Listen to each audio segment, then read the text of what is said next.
California just announced plans for the nation's first COVID vaccine mandate for all eligible students. It just happened, both public and private schools. Governor Gavin Newsom says the requirement will not begin until the FDA approves the vaccine for kids. He says the mandate will be rolled out by grades in two phases. 7th through 12th grades first off, and then kindergarten through 6th. The governor says that the requirement could start as early as January, depending on the FDA's approval process. We need to do more, and we need to do better. We know there's no substitute for in-person instruction, but we need to do that on a consistent and sustainable basis, not an episodic basis.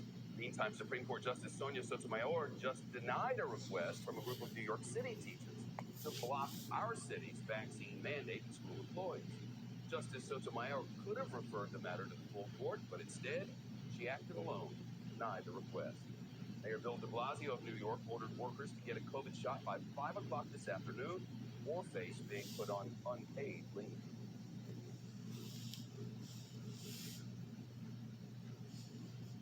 President Biden left the White House today, heading home to Delaware, with Democrats still divided on spending priorities and a bipartisan infrastructure deal in doubt.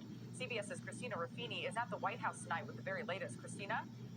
Good evening, Jamie. The White House says the president is still engaged with lawmakers over the weekend, but those divisions among Democrats are putting his domestic agenda and that bipartisan infrastructure bill at risk. The Senate will proceed. The Senate gavelled in on a Saturday. Ask unanimous consent that the bill be considered to unanimously pass a 30-day stopgap funding measure for the Department of Transportation. After the House failed to hold a vote this week on the $1.2 trillion bipartisan infrastructure bill. Everybody's frustrated. It's part of being in government. It's frustrated. President Biden made an in-person appeal at the Capitol yesterday to opposing wings of his own party, preaching patience to Democrats at odds over two major pieces of legislation. There is no reason why both these bills couldn't pass independently, except that they're not supposed to do it that way. Progressives say they won't support the infrastructure bill without a separate $3.5 trillion social spending package. Moderates say that's too much. In a statement today, Arizona Senator Kyrsten Sinema called the delayed vote on the infrastructure bill inexcusable and an ineffective stunt to gain leverage. But after meeting with the president, some progressives say they are willing to negotiate. Let's put down our values and let's figure out what can meet in the middle ground. Speaker of the House Nancy Pelosi said in a letter to colleagues today they will need more time to work out a deal on how to pass those two bills, but said she hopes it will happen soon. However, Jamie, she did not elaborate on that timing. Quite the waiting game. Christina Ruffini, thank you.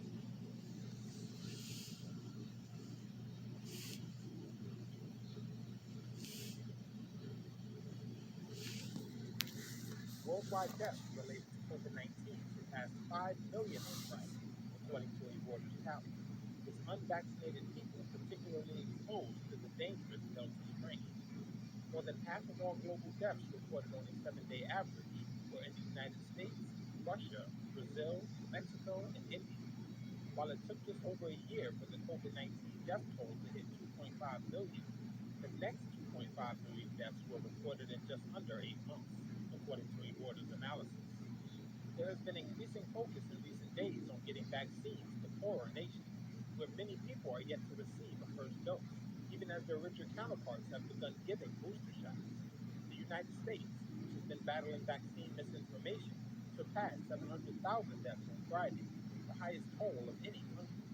As a region, South America has the highest death toll in the world, accounting for 21% of all reported deaths, followed by North America and Eastern Europe. However, India, one of the first countries ravaged by the Delta variant, has gone from an average of 4,000 deaths a day to less than 300 as its vaccination campaign is rolled out. The Delta variant is now the dominant strain across the globe and has been reported in 187 out of 194 World Health Organization member countries.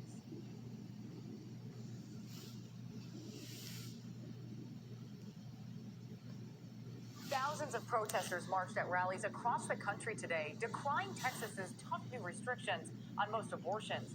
The biggest march was in Washington, D.C., where demonstrators headed straight to the steps of the Supreme Court. as justices get set to hear a pivotal case on abortion rights. CBS's Nicole Killian was among the marchers today. Nicole? The Supreme Court will start a new term next week and will take up a case later this year that could test the bounds of Roe versus Wade, something demonstrators here want to defend. Thousands descended on the nation's capital for a rally on abortion justice. In the crowd, 9-year-old Alexis Brennan. Why did you want to come? Because I feel it's important that women have rights.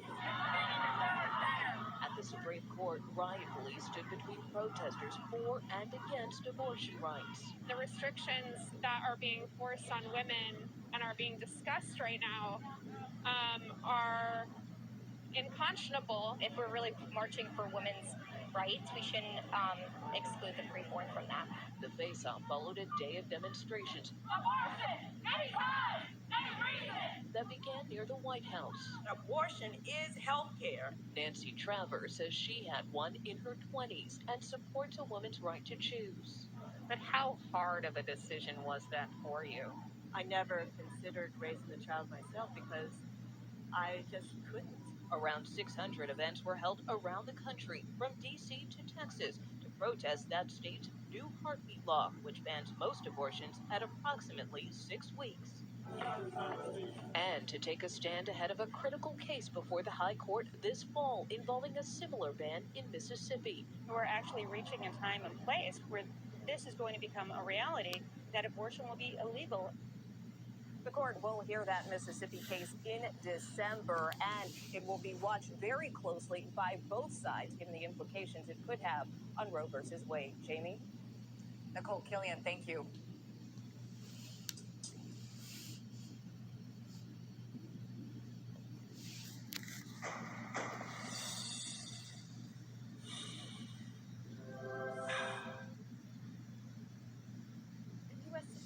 Justice has refused to block New York City's COVID-19 vaccine mandate for public school employees. Some 148,000 workers in the United States' largest school district were ordered to be at least partially vaccinated by end of day Friday or face unpaid leave until next September. Justice Sonia Sotomayor on Friday rejected a request by 4 teachers and teaching assistants who sought to halt the vaccine mandate while their lawsuit against it continues in lower courts.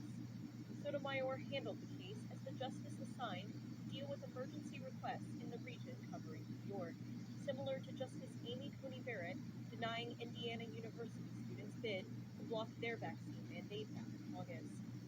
The New York teachers had alleged the vaccine mandate was unconstitutional, with one expressing concern about vaccine safety, while the others argued for exemption due to prior COVID-19 infection. Vaccine mandates have become a flashpoint in U.S. politics, with some employers embracing them, while opponents say their constitutional rights are being violated. New York City Mayor Bill de Blasio said in a TV interview on Friday that 90% of the city's education employees were already vaccinated with at least one dose, including 93% of teachers and 98% of school principals. Around 1 million students attend the city's public schools.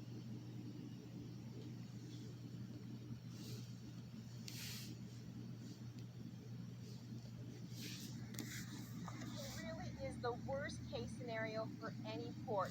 You know, if you're like me, you can't help but look at those stalled cargo ships and the stacks and stacks of cargo containers. You have to wonder what's inside. Is it electronics, clothes, toys for the holidays? Whatever it is, it's not getting to its destination. And the truth is, this problem has been getting worse for months. Traffic jams are nothing new for us here in SoCal, but this traffic jam at the ports of LA and Long Beach has a serious trickle-down effect that could lead directly to empty store shelves with a serious impact to our economy. A record number of container ships have been stuck, waiting in the waters, unable to dock. The bottleneck is impacting longshore crews, dock workers, truck drivers, and ultimately will mean some products will not make it to the consumer. The executive director of the port says this port is busier than it's been in its 114-year history. What you're seeing now are the convergence of 3 things. The sheer strength of the American consumer continues its surge since during the initial days of COVID-19. We're buying more online and at our stores than we ever have before. The LA Long Beach Port Complex is the 9th largest in the world, moving 40% of container imports in the U.S. and 30% of exports.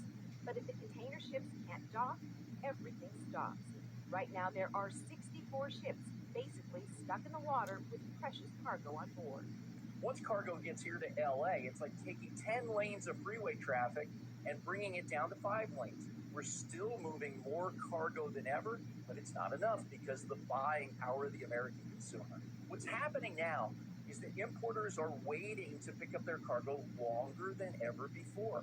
Containers are sitting on port for an average of 6 days compared to 2 days wait in more normal times.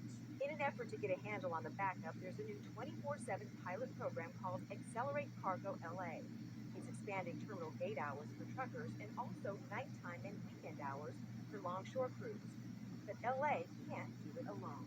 Over the last decade, the federal government and U.S. Congress have out-invested us here on the West Coast in the port communities by a rate of 11 to 1.